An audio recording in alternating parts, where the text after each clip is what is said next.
Hi friends, తులసి home వరల్డ్కి స్వాగతం. ఈరోజు మనం దోసకాయ పాలకూర ఎలా తయారు చేయాలో చూద్దాము. స్టవ్ వెలిగించి గిన్నె పెట్టుకొని ఆయిల్ వేసామండి. ఆయిల్ హీట్ అవ్వాలి.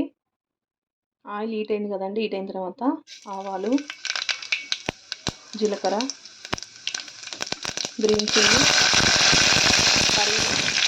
ఆనియన్స్ వేసి మగ్గనివ్వాలి. సాల్ట్ తగినంత, కొంచెం పసుపు వేయాలి.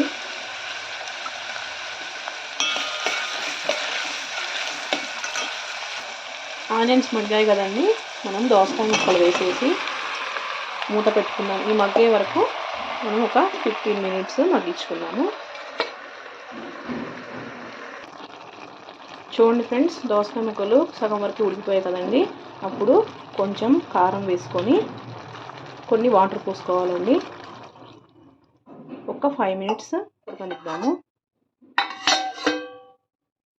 ఈ దోసకాయ పాలకూర చాలా బాగుంటుందండి. మనం దోసకాయ టమాటా పచ్చడి ఎట్లా వండుకుంటాం కదా, మీరు ఇలా పాలు పోసి ట్రై చేయండి, చాలా బాగుంటుంది.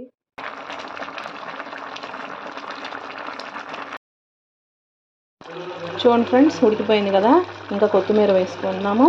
కొన్ని పాలు పోసుకొని ఒకసారి బాగా కలుపుకుందాము.